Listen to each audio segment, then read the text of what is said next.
300ഓളം ചിത്രങ്ങൾ ചെയ്തിട്ടുണ്ട്. 310 ചിത്രങ്ങൾ. അപ്പൊ എനിക്ക് തോന്നുന്നു ഒരുപാട് ഇപ്പൊ മുകേഷ് ഏട്ടന്റെ എനിക്ക് പേഴ്സണലി ഭയങ്കര ഇഷ്ടപ്പെട്ട സിനിമ ജോമോന്റെ സുവിശേഷങ്ങളാണ്.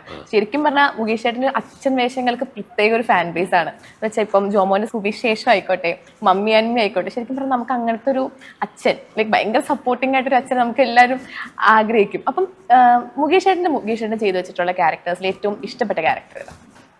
ഓർമ്മിക്കുന്ന ഒരു മുഖം എന്ന് പറഞ്ഞതുപോലെയാണ്. അതിനേക്കാൾ ഡേഞ്ചറാണ് ഈ ഏറ്റവും ഇഷ്ടപ്പെട്ട കഥാപാത്രം ഏതാന്ന് ചോദിക്കുന്ന കാര്യം.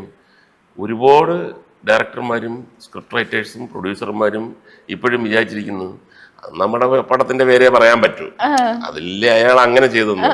നമ്മൾ മാറുമ്പോഴത്തേക്ക് ഭയങ്കര വിഷമം വരും. ഒരുപാട് ഇപ്പം ജോമോന്റെ സുവിശേഷങ്ങൾ എന്ന് പറഞ്ഞ് ആ പടം അത് ഇപ്പം അടുത്ത സമയത്ത് ഞാൻ അതിന്റെ കന്നഡ വെർഷൻ അല്ല, കന്നഡ ഡബിങ് ഒരു സീൻ ആരും എനിക്ക് അയച്ചു തന്നു. ഞാനും ദുൽഖറും ഒക്കെ ആയിട്ടുള്ള ഒരു സീൻ. ഞാൻ പുല്ലുപോലെ കന്നഡ പറയുകയാണ്. പിന്നെ ദുൽഖർ പറയുന്നുണ്ട്. ഞാനത് ദുൽഖറിന് അയച്ചു കൊടുത്തു. ഞാൻ വിചാരിച്ച ദുൽഖർ ഒന്നും കാണത്തില്ലായിരിക്കും വിചാരിച്ചു. കാര്യം അത് ഒരു 2 മിനിറ്റിനാണ് Dulquer, Mukesh uncle wonderful days, thank you very much. കാര്യം എന്ന് പറഞ്ഞു കഴിഞ്ഞാൽ അവരൊക്കെ ഭയങ്കരമായിട്ട് എൻജോയ് ചെയ്തെന്നുള്ളതാണ് അതിന്റെ അർത്ഥം. അപ്പൊ അതിനകത്ത് മമ്മൂക്ക ഇല്ലല്ലോ. അപ്പം ഞാൻ, ഇന്നസെന്റ്, സത്യന്തിക്കാട് ഇവരെല്ലാവരും കൂടെ ഈ ഷൂട്ടിങ് ഈ ലൈറ്റപ്പ് ഒക്കെ ചെയ്യുമ്പോഴത്തേക്ക് ഇരുന്നിട്ട് ഇങ്ങനെ തമാശകളൊക്കെ പറഞ്ഞ് ചിരിക്കുമ്പോഴത്തേക്ക് അതിനകത്ത് ദുൽഖറുണ്ട്. അപ്പൊ ദുൽഖറിന്റെ ആ ഏജിലുള്ള അല്ലെങ്കിൽ ആ തലമുറയിലുള്ള ആരും തന്നെ ഞങ്ങള് ഇരിക്കുന്ന സ്ഥലത്തൊന്നും വന്ന് കേൾക്കുകയും ചെയ്യത്തില്ല, സംസാരിക്കുകയും ചെയ്യത്തില്ല. അവര് വേറെ സ്ഥലമാണ്. നമ്മളൊക്കെ സീനിയേഴ്സ് എന്ന് പറഞ്ഞിട്ട് ഒന്നാമത് നമ്മൾ പറയുന്നത് അവർക്ക് പലതൊക്കെ മനസ്സിലാവുന്നില്ല.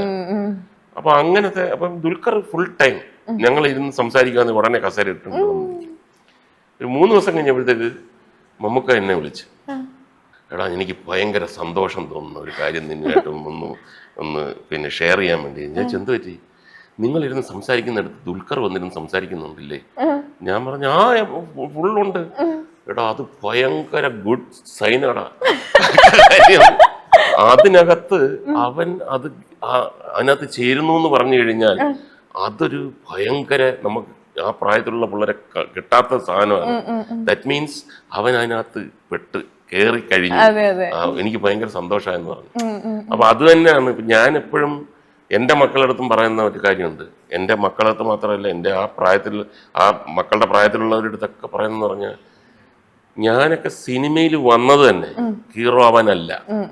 ആ കാലഘട്ടത്തിൽ സുകുമാരൻ ചേട്ടൻ, സോമൻ ചേട്ടൻ, പ്രേം നസീർ ഇവരുമായിട്ടൊക്കെ മിങ്കിൾ ചെയ്ത് അവർ പറയുന്നത് കേട്ട് അവരുടെ അനുഭവങ്ങളും അവരുടെ ഒബ്സർവേഷൻസൊക്കെ അത് പുറത്തു പോയി പറയാൻ. ഇന്നലെ അദ്ദേഹം ഒരു കഥ പറഞ്ഞു കേട്ടോ, അദ്ദേഹം ഒരു അനുഭവം പറഞ്ഞു. അപ്പം അത് മിസ്സാക്കരുത്. എവിടെ ഒരു ചാൻസ് കിട്ടിയാൽ, സിനിമയാണോന്നില്ല, മുതിർന്ന ആരെങ്കിലും, സാഹിത്യകാരനാവാം, അധ്യാപകരാകാം, അപ്പോൾ അവരുടെ കൂടെ ചേരുമ്പോഴാണ് നമുക്ക് എന്തെങ്കിലും ഒരു അറിവ് കിട്ടുന്നത്. അല്ലെങ്കിൽ അവിടെ നിൽക്കും നമ്മൾ. ഓക്കെ, അപ്പം ഏറ്റവും ഇഷ്ടപ്പെട്ട സിനിമ പറയണ്ട ചേട്ടന്, ഏറ്റവും കൂടുതൽ അപ്രീസിയേഷൻ കിട്ടിയിട്ടുള്ള ഒരു സിനിമ? അപ്രീസിയേഷൻ എന്ന് പറഞ്ഞു കഴിഞ്ഞാൽ ഇപ്പോഴും കിട്ടിക്കൊണ്ടിരിക്കുന്ന ഒരു സിനിമയാണ് ഗോഡ് ഫാദർ. അപ്പൊ ഗോഡ് ഫാദറിന്റെ ഒരു കാര്യം പറയുമ്പോൾ ഒരു വർഷമല്ല, 410 ദിവസം. ഒരു വർഷം എന്ന് പറഞ്ഞാൽ 365 ആകുന്നുള്ളൂ. ഓരോ ദിവസവും കൂടുതൽ ഓടുക എന്ന് പറഞ്ഞാൽ കളിച്ച കാര്യമല്ല കേരളത്തില്. തിരുത്തപ്പെടാനാകാത്ത റെക്കോർഡാണ്. ഇനി ആരും ഒരിക്കലും തിരുത്താൻ പറ്റത്തില്ല. 410 ദിവസം ഒന്നും ഓടത്തില്ല. അപ്പൊ അത് വേറെ തന്നെ ഒരു വൈബ് സിനിമ. എത്ര വട്ടം വേണമെങ്കിലും കണ്ടിരിക്കാം. 2-1.5 കൊല്ലം മുമ്പ് ഞാൻ ഈ തിരുവനന്തപുരത്ത് ഒരു പ്രോഗ്രാം നടക്കുകയാണ്. അപ്പൊ അതിന്റെ ഒരു റിഹേഴ്സൽ സ്റ്റേജ് പ്രോഗ്രാമാണ്, ഗവൺമെന്റ് പ്രോഗ്രാം, നവകേരള സദസ്. പെട്ടെന്ന് എനിക്ക് ഒരു ഫോൺ കോൾ വരികയാണ്. ഞാനേ പിന്നെ പബ്ലിക് റിലേഷൻസ് സെക്രട്ടറി സിജോയാണ്. ഞാൻ പറഞ്ഞു എന്താ സിജോയ്, ഒന്ന് കൈരളി തിയേറ്റർ വരെ ഒന്ന് വരണം. ഞാൻ പറഞ്ഞ് ഇപ്പൊ പറയാൻ പറ്റത്തില്ല, അതെനിക്കറിയാം, അവിടെ റിഹേഴ്സൽ നടക്കാമെന്ന് അറിയാം. ഒരു 10 മിനിറ്റ്സ് ഒന്ന് വന്നിട്ട് പോകണം. അപ്പം ഞാൻ പറഞ്ഞ് ഇവിടെ ഭയങ്കര ആൾക്കാർ മുഴുക്കെ വെറുതെ ഇരിക്കണം, എന്ത് സംഭവിച്ചാലും ശരി അത് മുകേഷ് ഏട്ടൻ കണ്ടിരിക്കണം, വന്നിരിക്കണം. ഞാൻ എടുത്ത് പറഞ്ഞു ഞാൻ ഇപ്പോൾ വരാമെന്ന്. കാറെടുത്ത് നേരെ എല്ലാം തിരുവനന്തപുരത്ത് തന്നെ, തൊട്ടടുത്ത് തന്നെ. ഞാൻ കൈരളി തിയേറ്ററിൽ ചെന്നപ്പോഴത്തേക്ക് കാണുന്നത് ഒരു ഹൗസ്ഫുൾ ഷോയാണ്. എല്ലാം ചെറിയ കോളേജ് പിള്ളേര്, സ്കൂൾ ഫൈനലിൽ പഠിക്കുന്ന പിള്ളേരെല്ലാം കാണിക്കുന്ന പടം ഗോഡ് ഫാദർ. അപ്പം 33 കൊല്ലം മുമ്പായിരുന്നു. ഞാൻ പറഞ്ഞു 33 കൊല്ലം മുമ്പ് ഞങ്ങളിത് അവതരിപ്പിക്കുമ്പം, ഷൂട്ട് ചെയ്യുമ്പം ഇങ്ങനെ ഒരു അനുഭവം എനിക്കുണ്ടാവുമെന്ന് പ്രതീക്ഷിച്ചില്ല. അപ്പൊ എന്നെ കണ്ടോടുകൂടി അവർ ഭയങ്കര സന്തോഷമായി. അപ്പൊ ഞാൻ ആ സമയത്തുണ്ടായിരുന്ന 1-2 ചെറിയ കാര്യങ്ങൾ മൈക്കിൽ കിടക്കെ പറഞ്ഞിട്ട് സിനിമ കാണാൻ വന്നിരിക്കുന്നവരെ ശല്യപ്പെടുത്തരുതെന്ന് പറഞ്ഞിട്ട്, നമ്മൾ അന്നത്തെ കാലത്തൊക്കെ ഞാനും തിയേറ്ററിലൊക്കെ പോയി ഗോഡ് ഫാദർ കണ്ടിട്ടുണ്ട്. പക്ഷെ അതിൽ നിന്നൊക്കെ വിഭിന്നമായിട്ട് ഈ ടൈറ്റിലിന് കൈയടി ഞാൻ കുറെ സമയം ഇരുന്ന് എനിക്ക് ഭയങ്കര ത്രില്ലിംഗ് ആയിപ്പോയി. നമ്മൾ പറയുന്ന ഒരു തമാശ പെട്ടെന്ന് ഒരു സീൻ തുടങ്ങുന്നതിനെല്ലാം ഒരു തിയേറ്റർ മുഴുക്ക കൈയടിയാണ്. അപ്പൊ അങ്ങോട്ട് പോകുമ്പോൾ എന്തൊരു കൈയടിയായിരിക്കും. എനിക്ക് അവിടെ റിഹേഴ്സലും ഉണ്ട്. അപ്പൊ ഞാൻ പോയ കാര്യം, ഇത്രയും കൊല്ലം കഴിഞ്ഞിട്ടും ഒരു റിലീസ് പടത്തിന് കിട്ടുന്നതിനേക്കാൾ, അപ്പം സിജോയ് എൻ്റെ അടുത്ത് പറഞ്ഞ് രാവിലെ മുതൽ ക്യൂ നിൽക്കുകയാണ്, ഇത് ഒറ്റയടിക്ക് കയറ്റി വിടാൻ പറ്റത്തില്ല, എല്ലാവരും ക്യൂ നിന്ന് വെയിലത്ത് നിന്ന് ഗോഡ് ഫാദർ കാണാൻ വേണ്ടി വരുമെന്ന് പറഞ്ഞു കഴിഞ്ഞാൽ അതിന് മരണമില്ല. അതാണ് എൻ്റെ അർത്ഥം. ഇനി മുകേഷ് ചേട്ടൻ്റെ ഒരു സിനിമ റിലീസ് ചെയ്യണമെന്ന് മുകേഷ് ചേട്ടൻ ആഗ്രഹിക്കുന്ന സിനിമ ഏതാ? നല്ല സിനിമയാണ്. നമുക്ക് റിലീസ് ചെയ്ത് കഴിഞ്ഞാൽ അത് ഭയങ്കര ഒരു ഓളം സൃഷ്ടിക്കും എന്ന് വിചാരിക്കുന്നത്. റിലീസോ? അത് ഈ ഒരു അനുഭവം വെച്ചുകൊണ്ട് ഞാൻ ഗോഡ് ഫാദറിന്റെ പ്രൊഡ്യൂസറുടെ അടുത്ത് പറഞ്ഞിട്ടുണ്ട്, നിങ്ങൾ കളയരുത്. അപ്പൊ ഹരികർണകറും അതേപോലെ ഇൻട്രസ്റ്റിംഗ് ആണ്, അതേപോലെ.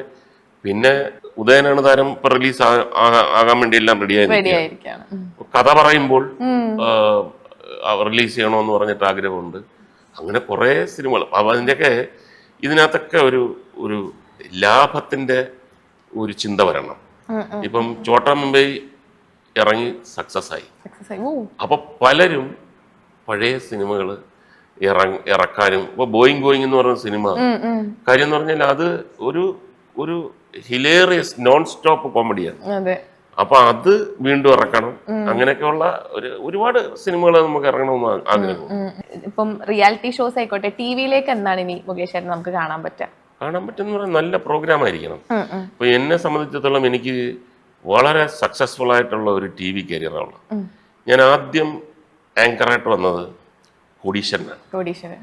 അത് 125 എപ്പിസോഡ് കണ്ട വന്നു എല്ലാ ദിവസവും. അപ്പൊ ഈ റേറ്റിംഗ് എന്നൊക്കെ പറഞ്ഞാൽ 15 ആണ്. 15 എന്ന് പറഞ്ഞാൽ ഇപ്പോഴൊക്കെ ചിന്തിക്കാൻ പറ്റാത്ത റേറ്റിംഗ് ആണ്. എല്ലാ ദിവസവും 15 ആണ്. അപ്പൊ അത് ഇങ്ങനെ വന്നിട്ട് അത് കഴിഞ്ഞിട്ട് ഡീൽ ഓർ നോ ഡീൽ 7 കൊല്ലമാണ് ഡീൽ ഓർ നോ ഡീൽ ചെയ്തത്. സെൽ മീ ദ ആൻസർ അതും രണ്ട് സീസൺ ചെയ്തു. അത് കഴിഞ്ഞ് ബഡായി ബംഗ്ലാവ് 5 കൊല്ലം 6 കൊല്ലം. അത് കഴിഞ്ഞ് കിടിലം ഒരു പ്രോഗ്രാം ചെയ്തു. അത് എല്ലാം സക്സസ്ഫുൾ പ്രോഗ്രാംസ് ആണ്. അതിനർത്ഥം എന്ന് പറഞ്ഞാൽ ഞാനൊരു സിനിമ ചെയ്യുന്നത് പോലെ തന്നെ, ഇപ്പം വിജയിക്കണം പരാജയപ്പെടണം അത് പിന്നത്തെ കാര്യം. അത് ഓരോ പ്രോഗ്രാമിനും ഓരോ സിനിമയ്ക്കും ഫെയ്റ്റ് ഉണ്ട്. പക്ഷേ ജെനുവിനായിട്ട് ആളുകൾക്ക് താല്പര്യം, ഇൻട്രസ്റ്റിംഗ് ആണ്, അവരെ മുൾമുനയിൽ നിർത്തും എന്നൊക്കെ ഉള്ള ഒരു കോൺഫിഡൻസ് എനിക്ക് വരണം. അപ്പോഴാണ് അത് നമുക്ക് മുന്നോട്ട് പോകാം. ഇപ്പം അതിനകത്തുള്ള ഏറ്റവും വലിയ ഒരു ആത്മവിശ്വാസം വന്ന ഒരു പ്രോഗ്രാമാണ് ബഡായി ബംഗ്ലാവ്. നോ സ്ക്രിപ്റ്റ്, സ്റ്റാർട്ട് ക്യാമറ എന്ന് പറഞ്ഞു കഴിഞ്ഞാൽ പിന്നെ നമ്മൾ പറയുന്നതാണ്. പിഷാരടി നമ്മുടെ കൂടെ നിൽക്കുന്നു രണ്ടുപേരും. പിന്നെ അതങ്ങനെയല്ല. ആ സമയത്ത് അപ്പം ഞാൻ എപ്പോഴും സിനിമയിലുള്ള ആൾക്കാർ അടുത്ത് ഞാൻ ഇരിക്കുമ്പം പലരും പറഞ്ഞിട്ടുണ്ട്, ശരി ആർക്കെങ്കിലും ഒരാൾക്ക് ബഡായി ബംഗ്ലാവിലെ ആ കസേരയിൽ സ്റ്റാർട്ട് ക്യാമറ എന്ന് പറഞ്ഞിട്ട് വിത്തൗട്ട് സ്ക്രിപ്റ്റ് 10 മിനിറ്റ് ഇരിക്കാൻ പറ്റുമോ? കാര്യം മാറ്റർ ഇല്ല, മാറ്റർ വായുവിൽ നിന്ന് വരണം. അപ്പൊ ഞാനതൊക്കെ ഏറ്റെടുത്ത് ചെയ്തെന്ന് പറഞ്ഞു കഴിഞ്ഞാൽ അതൊക്കെ ജീവിതത്തിൽ ഒരു വലിയ പാഠമാണ്. തീർച്ചയായും നമ്മൾക്ക് എവിടെ ചെന്നാലും ഇംപ്രവൈസിങ്, മറ്റേത് ഒബ്സർവേഷൻ, അതിനകത്ത് ഉൾട്ടടിച്ച് അത് ഹ്യൂമർ ആയിരിക്കണം. ഹ്യൂമർ വേണം, ആരെയും വ്രണപ്പെടുത്തരുത്. പണ്ടത്തെ പോലെ അല്ലല്ലോ, പണ്ട് എന്തും പറയാമല്ലോ. നമ്മൾ അവിടെ ഇരുന്നോണ്ട് ആ സ്പ്ലിറ്റ് ഓഫ് എ സെക്കൻഡിൽ ഒരു തമാശ പറയണമെന്ന് വിചാരിക്കുമ്പം 100 ചിന്തയാണ്. ഏതെങ്കിലും പ്രാദേശികമായിട്ടുള്ള ആൾക്കാരെ വ്രണപ്പെടുന്നുണ്ടോ, സ്ത്രീകളെ വ്രണപ്പെടുത്തുന്നുണ്ടോ, ജാതി മത വ്രണപ്പെടുത്തുന്നുണ്ടോ, പൊളിറ്റിക്കൽ എന്തെങ്കിലും വ്രണപ്പെടുത്തുന്നുണ്ടോ, അങ്ങനെ കട്ട് ചെയ്ത് പറയുന്ന എല്ലാം സ്പ്ലിറ്റ് ഓഫ് എ സെക്കൻഡിനകത്താണ്. അത് ഭയങ്കര ഒരു അനുഭവമാണ്. മിസ് ചെയ്യുന്നുണ്ടോ? പിന്നെ നമ്മൾ പക്ഷെ പ്രോഗ്രാം തുടങ്ങുമ്പോഴത്തേക്ക് നമ്മളത് ഭയങ്കരമായിട്ട് എൻജോയ് ചെയ്ത് തന്നെ ചെയ്യണം.